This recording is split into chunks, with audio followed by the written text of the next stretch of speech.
Hi everyone, I hope all of you are doing good. Okay, today it's another vlog day, but I'm also going to be documenting the school project that I've been talking about earlier. Because the deadline for it is actually on Monday, which is the 3rd of June. So, it's Friday today, so I have kind of like a time constraint going on, and I have to finish this project. So I've already worked on my project, as in like previously I've had like 2 drapes done. I'm not really very happy with how it turned out, so I am developing it further. So this is actually the 3rd one that I have sewn, and I'm going to show you how it looks now. Okay, so alright, so this is how it looks. You see, the whole idea behind how I got this design is, I don't know if you know those Turkish Moroccan houses. You see the doorway, it has like a dome shape. So that's how I got inspired. I mean, that was what inspired me to get to this design. So yeah, so earlier, I mean, I'll show you pictures also. Okay, actually I have it here so I can show you. Now earlier, my initial design was actually with a pointed, the dome was supposed to be like a point in the front. But the thing is that since I don't know how to sew to a point, so it was puckering and it was really not flattering, and I didn't like the way it looked. It looked nice on paper, and also when I visualized it, it was okay. But since, as I said, I'm not an advanced sewer, I do not know how to sew it to a point, make sure that it's all like crease free, pucker free. So yeah, so because of that limitation, I actually changed my design a little bit. I still went ahead with the style lines. As you can see, it's just that it's a little bit more rounded. So that's what I'm doing right now, and I am going to be changing it further because I feel like this is very boring. I am going to give it a little bit more flow, maybe more like a peplum kind of an effect, a peplum skirt where it's, yeah, it looks like, it's a very flowy effect going on here. So that's basically what I'm going to do today. So I will draft, and I'll probably do a little bit of draping, and I'll see if I can document it. If not, I will come back and update you on the finished product. So yeah, so I'll see you guys later.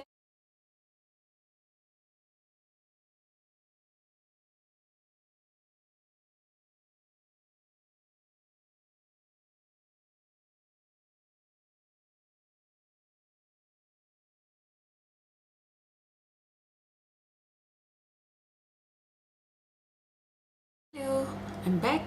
I finished the sewing of my 3rd drape. So this is the result of it.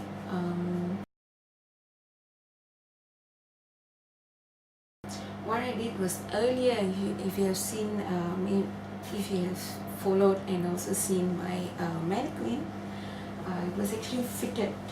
So now what I've done is basically taken this panel or this portion and have given it a little bit of flair. So that's the reason why it looks like the way it is.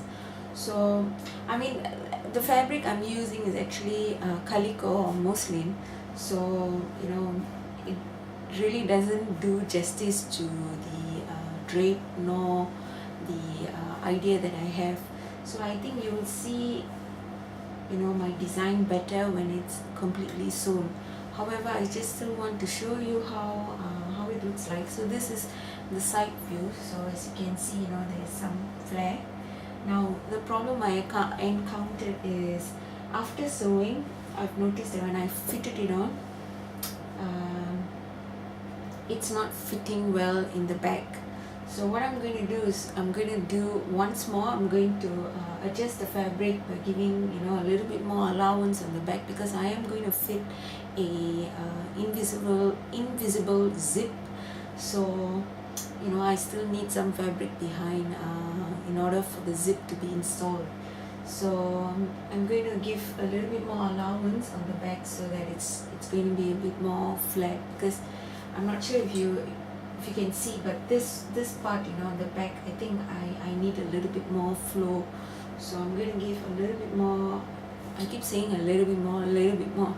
What I'm trying to say is that I am going to add more flare to the skirt so that it's a little bit more poofed on the side. So I will come back, I'll sew up again. It took me about an hour to do the pattern drafting and also sewing of this skirt. So I'm going to do once more. It's going to take me another hour until I'm going to do it until I get it right. And I'll show you later how it looks like once I have done the adjustments. Okay, see you later.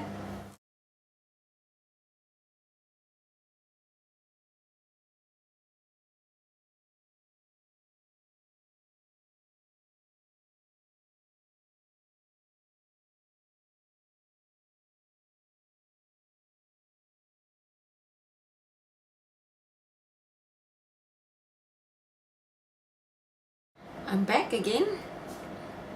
Now it's I have finally decided that this is the drape I am going to be sewing on my actual fabric, or as my actual project.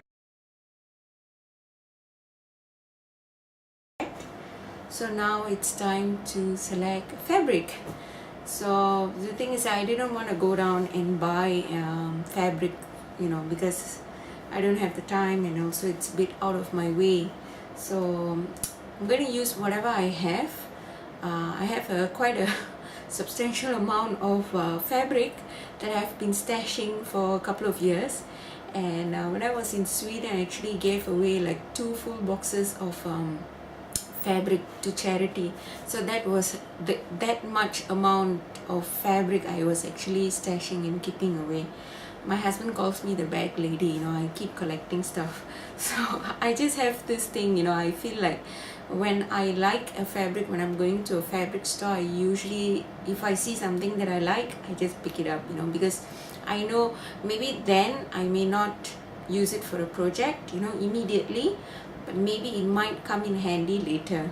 I know it's not the right way, correct way of thinking if you want to like save money and stuff like that, if you don't want to be a hoarder like me, but this is how I work and this is how I've been doing, and so far it has been working out great. So now back to the fabric selection. Here I have 2 types, 2 different fabric. As I said, I am going to be doing contrast. So different since I have 3 panels, I am going to use 2 different fabrics so that I can have the contrast in the middle. So now, since, how should I say, this is kind of like the cheat way of doing something. If you want to like cover your flaws, or if you have something that you are not really wanting to show, I feel like my top, I think the waist is fitting, but still it's not perfect fitting. So I'm not going to muck around with it, because the reason is because of the way I cut the fabric. I think it's also this pattern, since I have chosen this design, this style. I am going to have a bit of a grain movement, and it is going to change the bias or something like that. It's just going to change the way the fabric sits on the actual or on the mannequin. So I'm not going to fiddle too much with it, because I'm just getting so confused, and I'm tired. So I'm just going to finalize this by, probably I'm going to use this fabric, this like bluish purple, actually it's purple fabric with this black, and it has got this beautiful design on it. So this is going to be in the center panel, and this with that complicated print, it's going to be on the top and the bottom, so that there's like a contrast, and also it's not overpowering, because this type of fabric, usually when you have it on in the entire garment, it's kind of overpowering. It's too much print, at least I think so. So I think I'm going to use this. However, I have another alternative, and that's this like mustardy orange with this printed orangey blue kind of a fabric. Now the only problem with this fabric I feel is that it's kind of thin, so it's a bit see-through, so I might have to line this. Probably I might just use this fabric. If I have any left over, I'm just going to line it. But for this one, what I'm going to do is I'm going to do it a reverse way. I'm going to use this mustardy orange, or I haven't decided, so I might use the mustardy orange on the top and the bottom, and then this printed or this fancy fabric is going to be in the middle panel. So I've not really decided, and I am going to take a break now. I'm going to have a cup of tea or something, think about it, probably watch some YouTube videos, get my mind relaxed, and then I'm going to come back and look at the fabric again, and I'm going to decide, and I will get back to you guys later. Alright, see you later. Bye.